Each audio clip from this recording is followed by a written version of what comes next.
আমার বাড়ির এক অনুষ্ঠানে এক ইঞ্জিনিয়ার বলতেছিল যে আলেমদের উদ্দেশ্যে, বলে আমার লেভেল আপনারা জানেন না। তখন আমি বললাম, ভাই জানবো কিভাবে?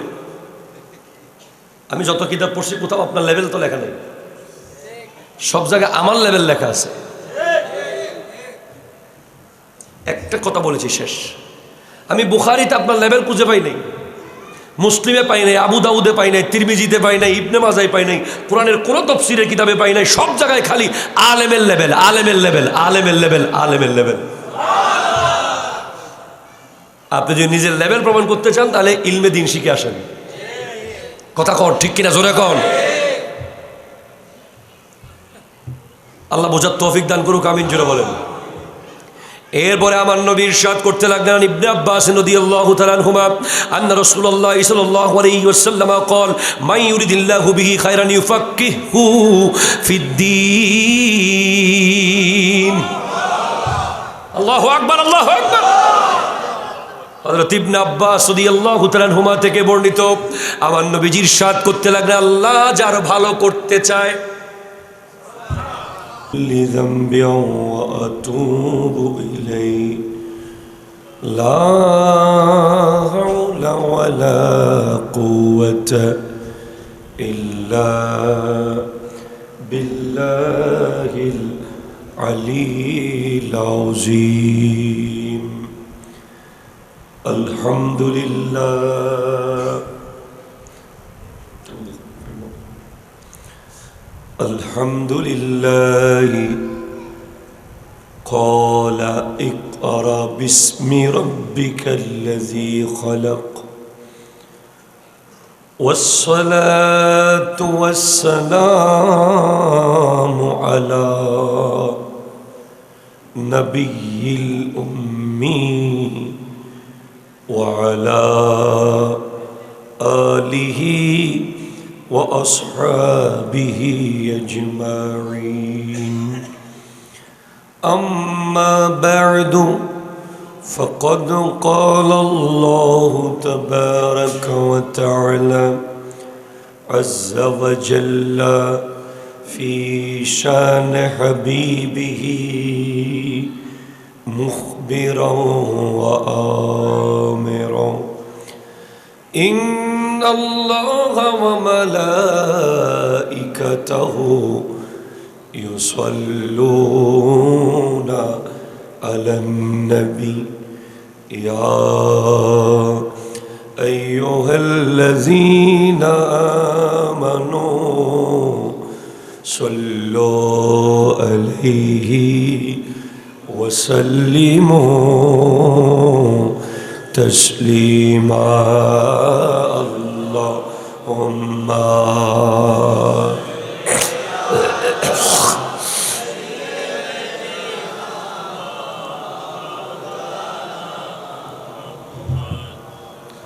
وعلى آله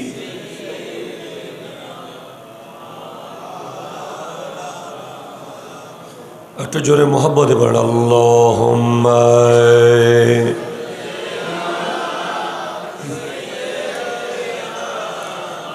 مولانا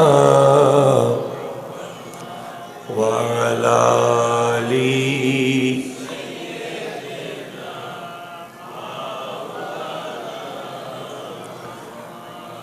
أعوذ بالله من الشيطان الرجيم بسم الله الرحمن الرحيم اقرأ باسم ربك الذي خلق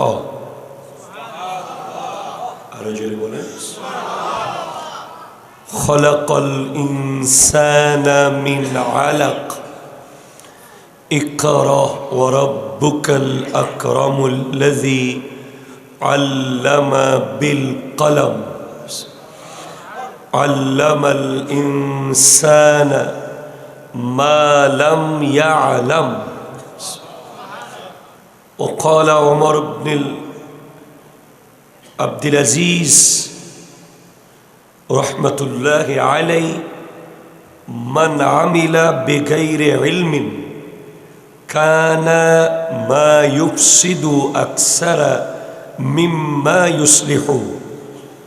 সাদাকাল্লাহু মাওলানাল আযীম ওয়া সাদাকা রাসূলুহুন নবিয়্যুল আমিনুল মাকিনুল কারীমুর রাউফুর রহিম।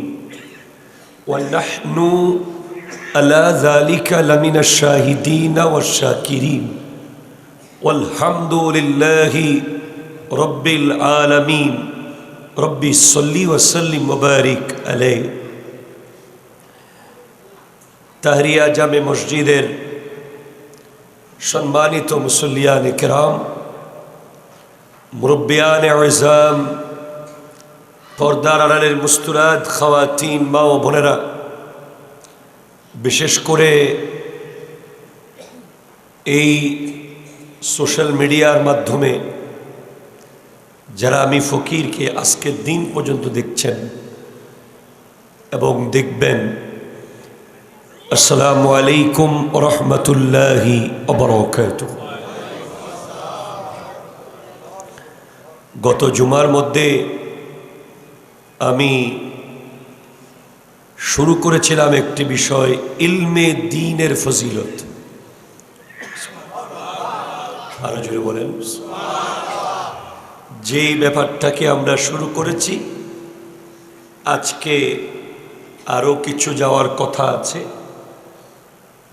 আল্লাহ তাআলা আমার প্রাণ প্রিয় মুর্শিদে করিম আওলাদে রসুল আল্লামা সৈয়দ মোহাম্মদ তাহের শাহ সাহেব কিবলা এবং এ বিশ্বের সকল হক্কানি রব্বানি ওলি আল্লাহদের দোয়ায় আল্লাহ আমাকে কালিমাতুল হক বলার তৌফিক দান করুক। সকলে বলুন আমিন। দেখুন,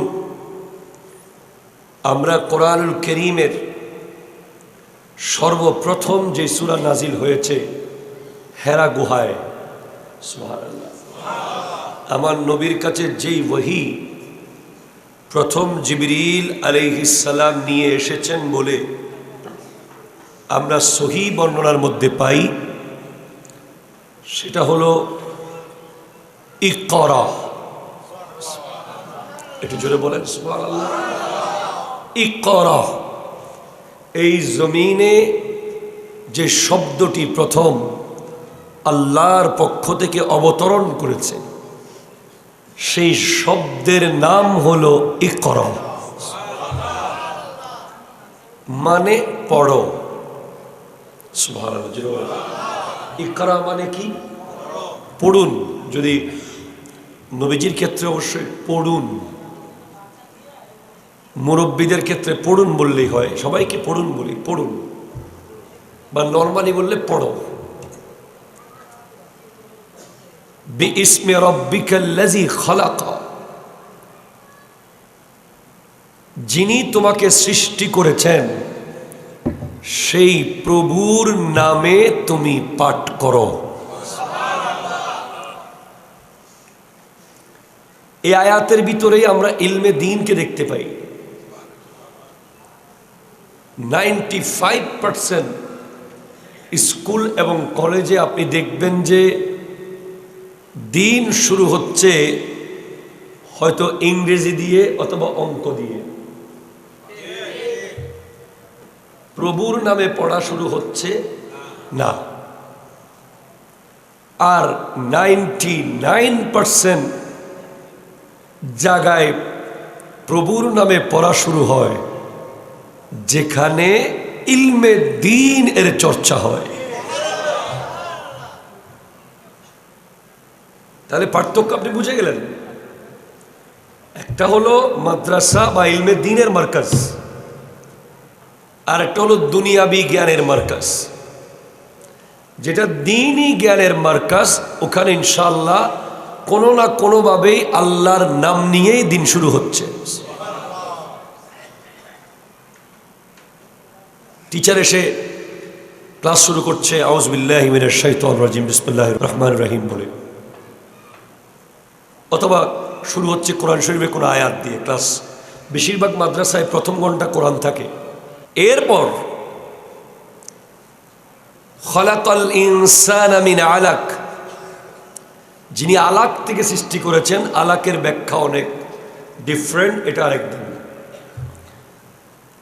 ইকরা ওয়া রাব্বুকাল আকরামুল্লাযী, পড়ো মহিমান্বিত প্রতিপালকের নামে, আল্লাযী আল্লামা বিল কলম, যিনি কলমের মাধ্যমে জ্ঞান শিক্ষা দিয়েছেন। একটু জোরে বলতে হবে সুবহানাল্লাহ। আল্লামাল ইনসানা মা লাম ইয়ালাম, মানুষকে শিক্ষা দিয়েছেন যা মানুষ জানতো না। তাহলে আপনি এখনো শিক্ষক চিনেন নাই, আপনি কেমনে জ্ঞানী হবেন? আসল শিক্ষক তো আল্লাহ, ঠিক কিনা জোরে বলেন? আল্লাহকে চেনার নাম ইলমে দ্বীন, জোরে বলতে হবে। আল্লাহকে চেনার নাম ইলমে দ্বীন, নবীকে চেনার নাম ইলমে দ্বীন, হাসরকে চেনার নাম ইলমে দ্বীন, কবরকে চেনার নাম ইলমে দ্বীন, সাকারাত জানার নাম ইলমে দ্বীন, জানাজার নিয়ম জানার নাম ইলমে দ্বীন, মা বাবার হক জানার নাম ইলমে দ্বীন, আত্মীয় স্বজনের অধিকার জানার নাম ইলমে দ্বীন, দেশ ও জাতির কল্যাণের পক্ষে কিছু করার ব্যাপারে জানার নাম ইলমে দ্বীন। এইভাবে ইলমে দ্বীন ছাড়া একজন মানুষ অন্য রোডে চলতে পারবে, কিন্তু জান্নাতের রোডে প্রতি পরদে পরদে আটকে যাবে, ঠিক কিনা জোরে কথা বলেন। হযরত ওমর ইবনে আব্দুল আজিজ, ওমর ইবনে আব্দুল আজিজ কৌল, বিশ্ববিখ্যাত একজন ব্যক্তির কৌল, যাকে পঞ্চম খলিফা মনে করা হয়, ওমর ইবনে আব্দুল আজিজ।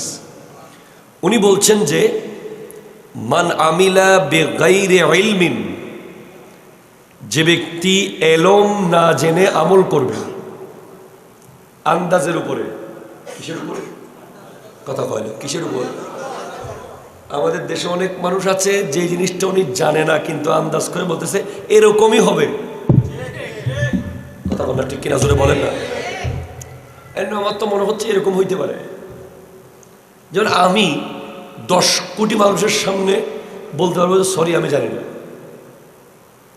10 কোটি অডিয়েন্স মনে করেন আমার সামনে আছে, যদি আমাকে দিনের ব্যাপারে কোনো প্রশ্ন করে, এটার স্পেসিফিক জ্ঞান যদি আমার জানা না থাকে, আমি স্পষ্ট বলে দিব আমি জানি না।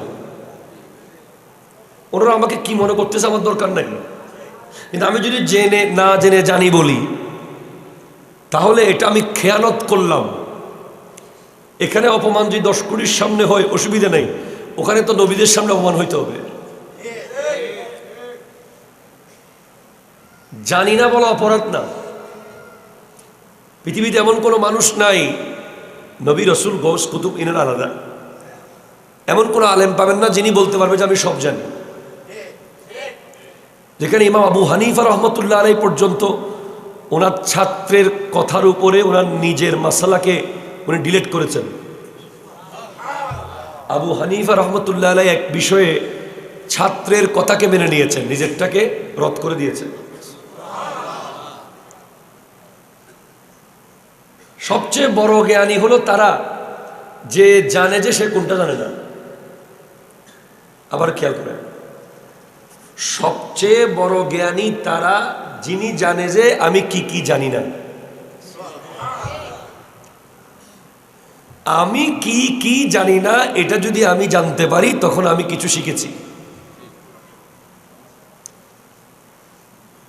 আমি কি কি জানি না এটা যদি আমি না জানি, তাহলে আমি যতই জ্ঞানী দাবি করি আমি জ্ঞানী নই। জ্ঞানী তাকে বলে যিনি জ্ঞানের সমুদ্রের পাড়ে গিয়ে বুঝতে পারে যে আসলে আমি তো কিছুই জানি না। আর মূর্খ তাকে বলে যিনি 2-4 লাইন জানার পরে মনে করে আমি দুনিয়ার সব জানি। ঠিক কিনা জোরে বলেন না? পৃথিবীর বিখ্যাত মুফাসসিররা কোরআনের তাফসীর করতে করতে খণ্ড খণ্ড লেখার পর লাস্টে গিয়ে বলতেছে আল্লাহু ওয়া রাসূলুহু আলাম, আল্লাহ এবং রসুল জানে, আমার জ্ঞান কুলাচ্ছে না। এগুলো আমরা মাদ্রাসার নুরুল আনোয়ার একটা কিতাব আছে, অত্যন্ত জটিল, Alim second year, inter second year, first year, 2 ইয়ারে পড়ানো হয়। ওখানে একটা অধ্যায় আছে মুতাশাবি। ওই মুতাশাবি সম্পর্কে লিখতে গিয়ে আল্লামা মোল্লা জীবন রহমতুল্লাহ লিখছেন যে পৃথিবীতে দুই ধরনের মানুষ আছে, একটা হলো আলেম, একটা জাহেল। আলেম হলো যিনি জানে যে কোন বিষয়ে আমার কথা বলা উচিত, কোন বিষয়ে কথা বলা উচিত না। আর জাহেল হলো যিনি সব কিছু জানে, দুনিয়ার সমস্ত জ্ঞান তার আছে, কিন্তু কোন বিষয়ে ওনার কথা বলা উচিত, কোন বিষয়ে উচিত না, কোন জায়গায় কথা বলা উচিত, কোন জায়গায় বলা উচিত না, কোন জায়গায় কি বলা উচিত, কোন জায়গায় কি বলা উচিত না, এটা যে জানে না সে বড় মূর্খ। ঠিক কিনা ধরে বলেন? আপনি দেখবেন আমাদের সমাজে কিছু নেতা আছে, মাহফিলে গিয়ে কোরআন হাদিস বলা শুরু করে, বড় বড় আলেমদের সামনে উল্টাপাল্টা কোরআন শরীফের তিলাওয়াত ঠিক নাই, হাদিসের এবারও ঠিক নাই, আগেরটা মাথায় মাথারটা আগায়। কুল জাল হাক্কা, ধরুন আপনি কুল জাল হাক্কা বললেন, এই জাল হাক্কু বা হাক্কা এটা বোঝার জন্য আপনাকে ইলমে নাহু পড়তে হবে। কেন হাক্কু হবে, কেন হাক্কা হবে? হকটাকে যদি কেউ নিয়ে আসে তখন এটা হাক্কা হবে, আর হক যদি নিজে আসে তখন হক্কু হবে। এটা জোরে বলে না? যা এসেছে, কে এসেছে? হক এসেছে।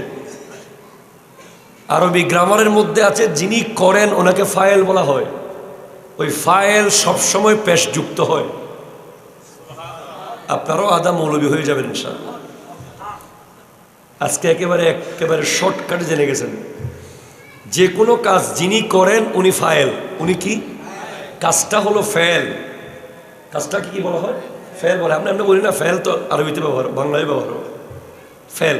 ফেল হলো কাজ, ফায়েল হলো যিনি কাজটা করেন, আর মফউল হলো যেই কাজ করেন, যে জায়গায় করেন, যে সময় করেন, যার উপরে করেন।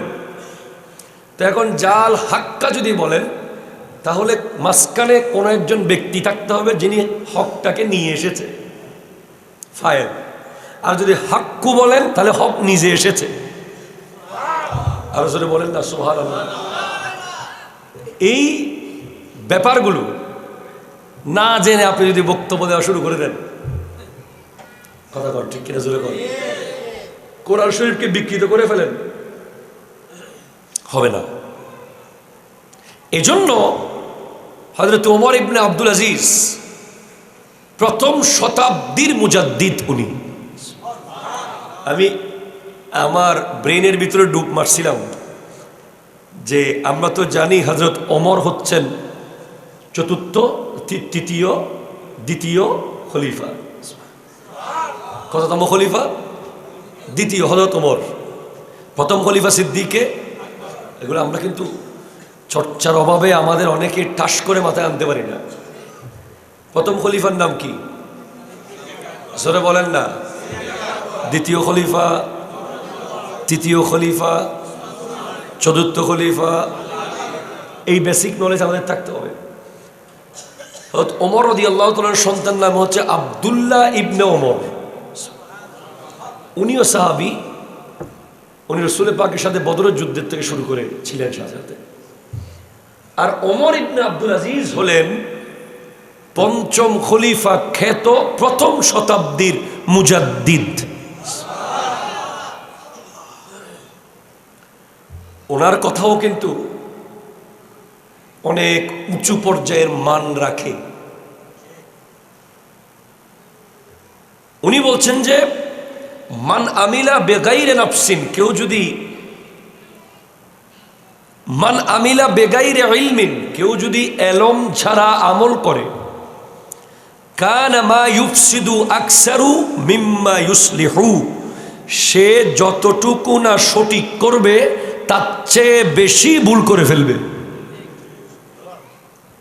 বলে ইলম ছাড়া যদি কেউ আমল করে, সে যতটুকু না শুদ্ধ করবে তার চেয়ে বেশি বরবাদ করবে। কি করবে? বরবাদ। এজন্য ইলমে দ্বীন অর্জনের গুরুত্ব অপরিসীম, ঠিক কিনা জোরে বলেন। এরপরে 2 নম্বরে যদি আমরা দেখি ইলমে দ্বীনের গুরুত্ব কি, কোরআন বলছে কুল হাল ইয়াস্তাবিল্লাযীনা ইয়ালামুনা ওয়াল্লাযীনা লা ইয়ালামুন। হাবিব আপনি বলুন, যারা জানে আর যারা জানে না তারা সমান নয়। এটা জোরে বলেন সুবহানাল্লাহ। এরপরে 3 নম্বরে গিয়ে বলছেন ইয়ারফাইল্লাহুল্লাযীনা আমানু মিনকুম ওয়াল্লাযীনা উতুল ইলমা দারাজাত। আরো জোরে বলেন তোমাদের মধ্যে যারা ঈমান এনেছে এবং যাদেরকে ইলমে দ্বীন দান করা হয়েছে আল্লাহ তাদের মর্যাদাকে উন্নত করেছেন। শুধু ঈমান এনেছেন ইলম শিখেন নাই, ঈমান ধরে রাখা কঠিন হবে।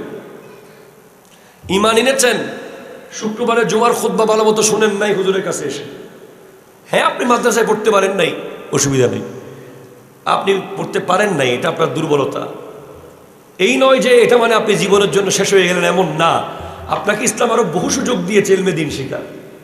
আপনাকে ইসলাম জুমার খুতবা দিয়েছে, ইসলাম কোরআনের তাফসির মাহফিল দিয়েছে, আপনাকে ইসলাম আপনাকে দাওয়াতুল খায়ের দিয়েছে, ইসলাম আপনাকে 5 ওয়াক্ত নামাজের পর 5 বার উলামায়ে কেরামের সাথে কথা বলে কিছু কিছু শেখার সুযোগ করে দিয়েছে। আপনি তো মসজিদে শুধু নামাজ পড়তে আসবেন না, আপনি মসজিদে আসবেন অনেক কিছুর জন্য, নামাজও পড়বেন, আপনার অজানা জিনিস জানতে চাইবেন, একটা একটা শিখবেন, 5 ওয়াক্ত 5টা মাসলা শিখবেন, 10 ওয়াক্তে 10টা মাসলা শিখবেন, 100 ওয়াক্তে 100টা মাসলা শিখলে আপনি মোটামুটি বেসিক জ্ঞান অর্জন করে ফেলতে পারবেন।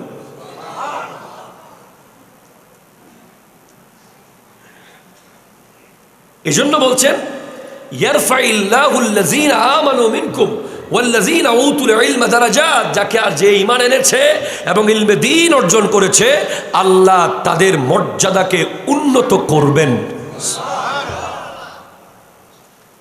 এটা হলো সূরা মুজাদালা আয়াত নম্বর 11, যেটা বলেন সুবহানাল্লাহ। এরপরে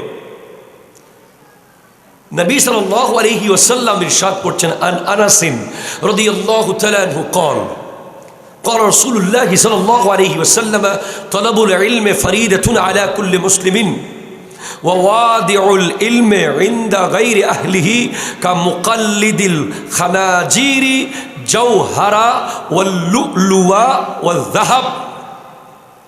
নবীজি ইরশাদ করতে লাগলেন ইলম অর্জন করা প্রত্যেক মানুষের জন্য, মুসলিমের জন্য ফরজ।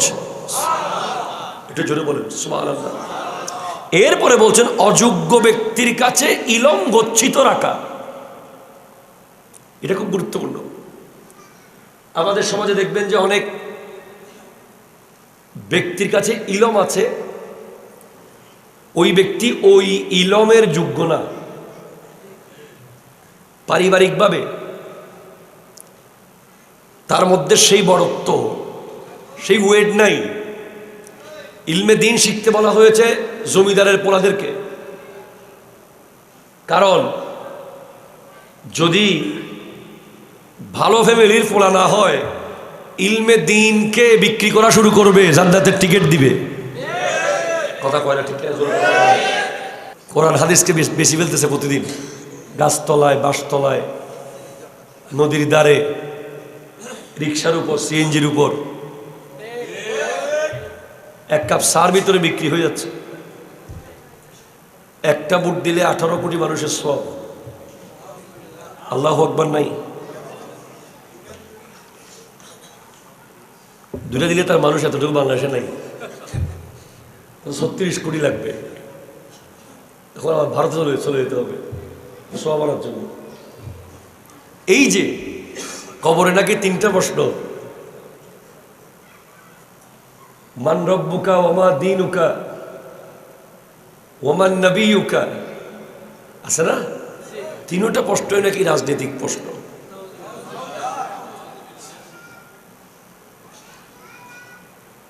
এই যে বিষয়,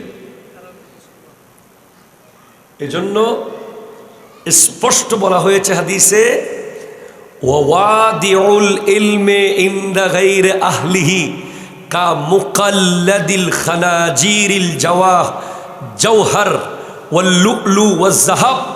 অযোগ্য ব্যক্তির কাছে ইলম গচ্ছিত রাখা মানে শুকরের গলায় মণিমুক্তা খচিত স্বর্ণের হার পরিয়ে দেওয়া শামিল। নাউযুবিল্লাহ, জোরে বলেন না। বুঝতে পারছেন? অযোগ্য ব্যক্তির কাছে ইলমে দ্বীন গচ্ছিত রাখা। আপনারা ভয় পাবেন না। হক কথা যদি বলতে হয় মৃত্যুকে আলিঙ্গন করতে হবে। ইমাম হুসাইন রাদিয়াল্লাহু তাআলা আনহু কারবালার মাঠে হক কথা বলতে গেছেন, জীবন এবং মৃত্যুকে যেটাই হবে সেটা নিশ্চিত করে গেছেন। এখানে কোতাকুতি করা যাবে না। আমতা আমতা করলে মুনাফিক বলতে হবে, ঠিক কিনা জোরে কথা বলেন। মুনাফিক তাকে বলে যে হক কথা বলার সময় এ কি মনে করতেছে, ও কি মনে করতেছে, এখানে এটা হবে কিনা, ওটাও হয় কিনা, এই গুতাগুতি যারা করে এগুলো মুনাফিক। আমরা কোরআন হাদিস অনুযায়ী বলতেছি স্পষ্ট।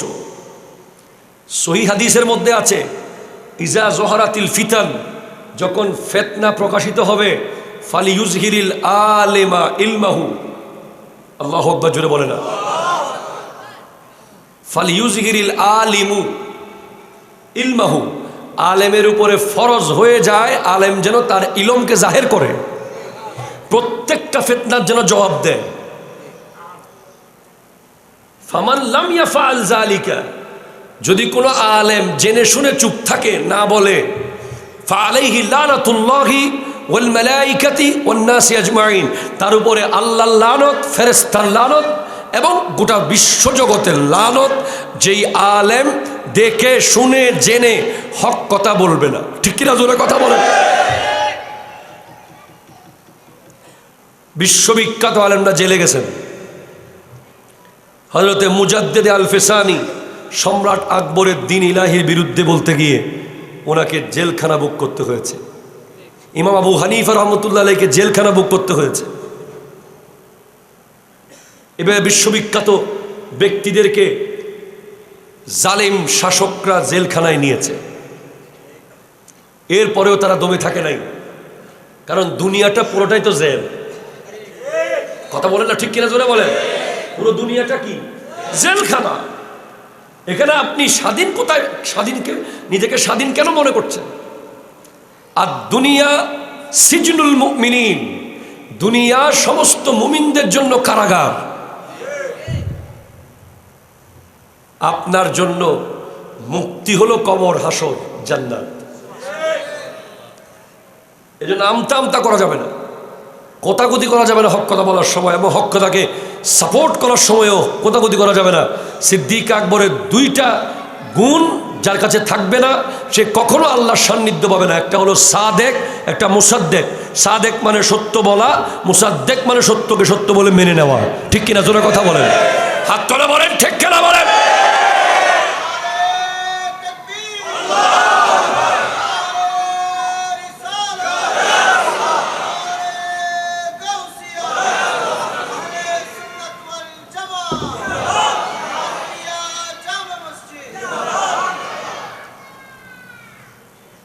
বাস, জীবন মৃত্যু আল্লাহর হাতে। আমি তো কালকে রাতে মরে যেতাম, কালিমা অলরেডি পড়ে ফেলেছিলাম। এই ফরাজির ইমার্জেন্সিতে ভর্তি হয়ে গেছি রাত্রে। কদিন আগে দেখেন না, এক হুজুর স্টেজে মারা গেছে ওয়াজের মাঝখানে। এই তো জীবন। এই জীবনে এতজনকে খুশি করে লাভ কি?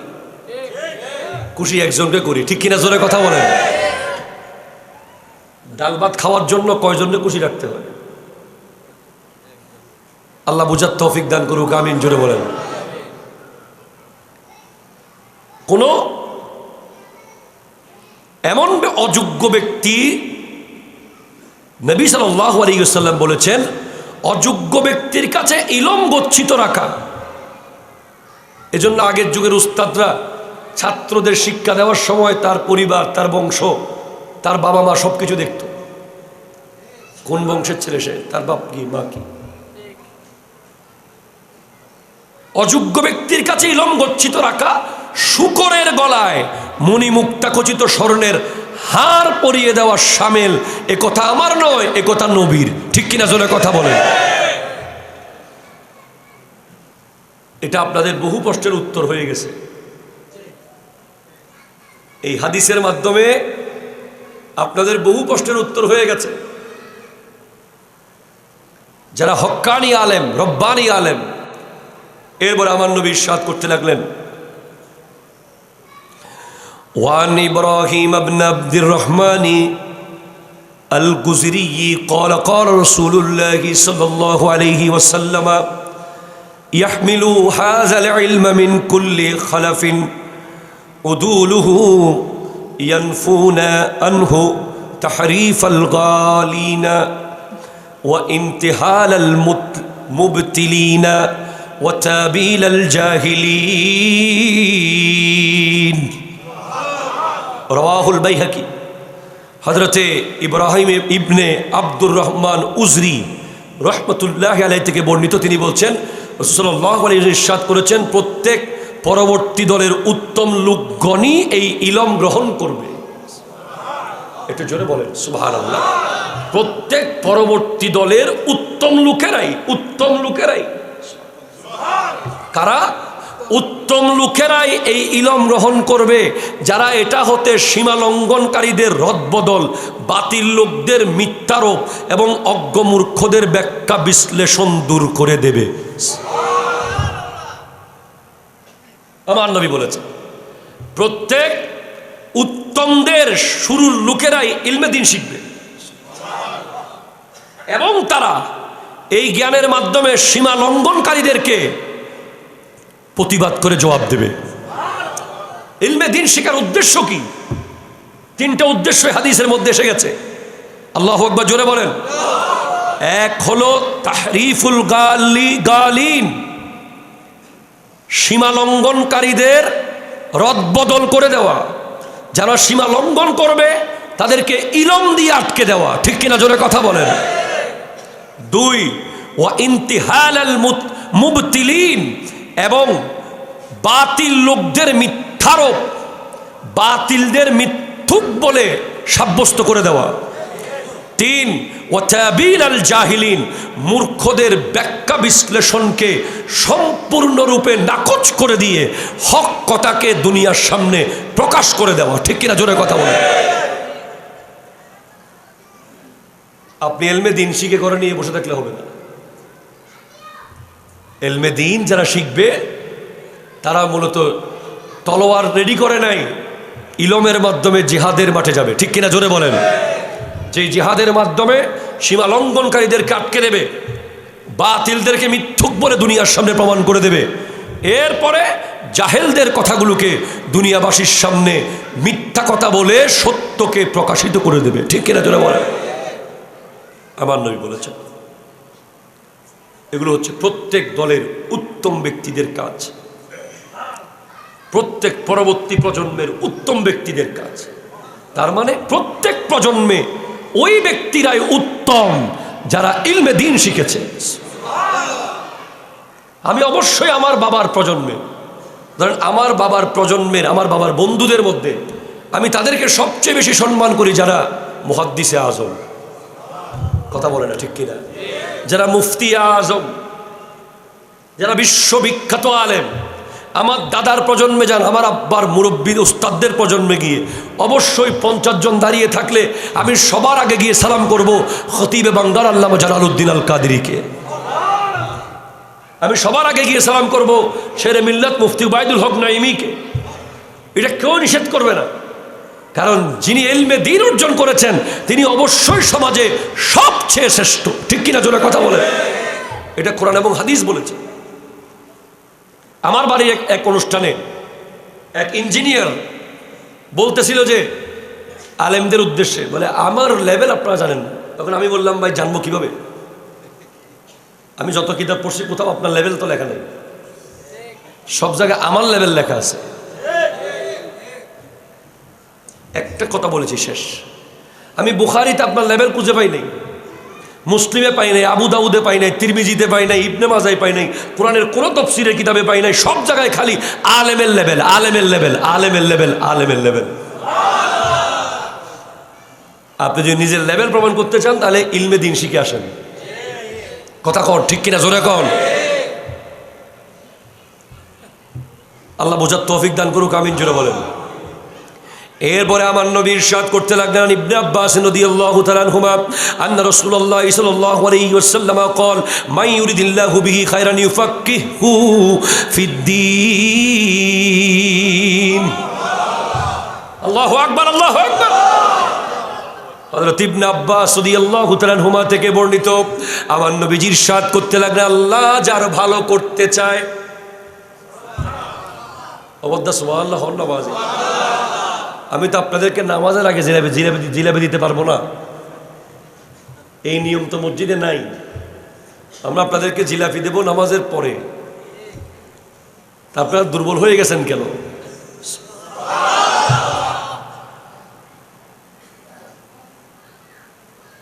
যারা, যেই ব্যক্তির উন্নতি আল্লাহ চায়, যেই ব্যক্তির কল্যাণ আল্লাহ চায়, যেই ব্যক্তির নেক আল্লাহ চায়, যেই ব্যক্তির ভালো করতে আল্লাহ চায়, আল্লাহ তাকেই ইলমে দ্বীন দান করে।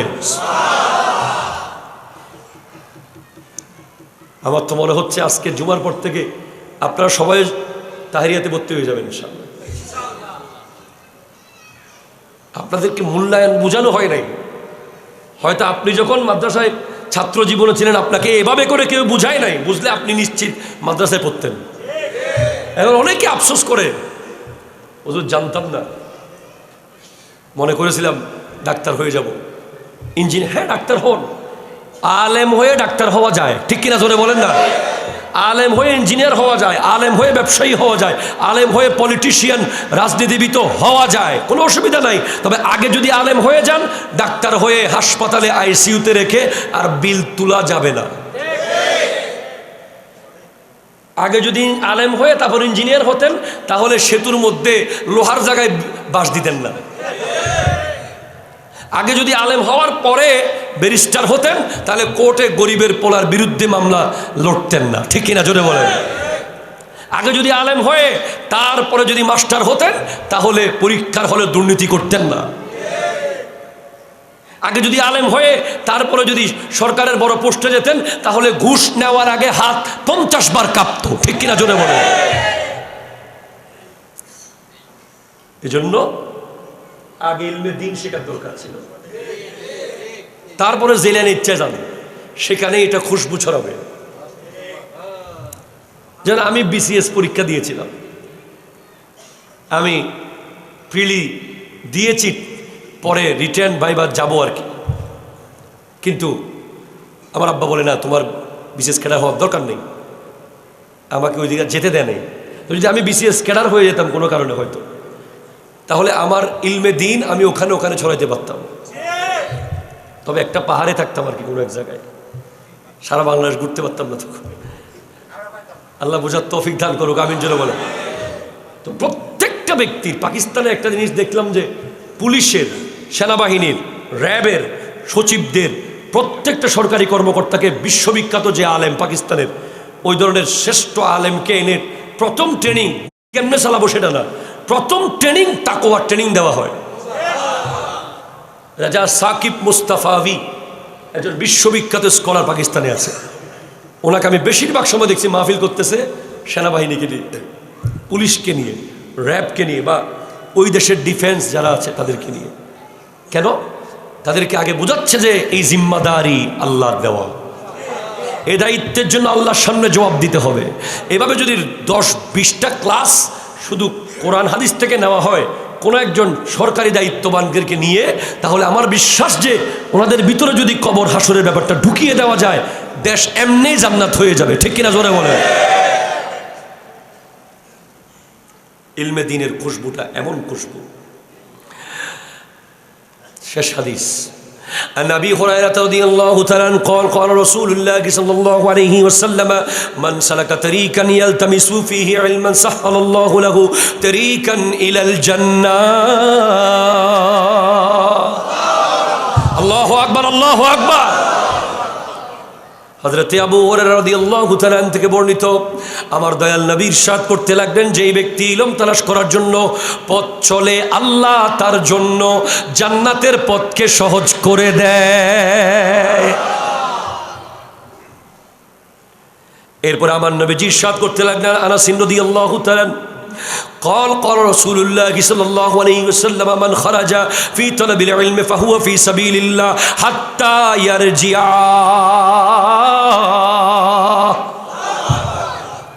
যেই ব্যক্তি ইলমে দ্বীন শেখার জন্য বের হয়েছে যতক্ষণ পর্যন্ত সে ঘরে আসবে না সে আল্লাহর রাস্তায় আছে আল্লাহর রাস্তায় আছে আল্লাহর রাস্তায়।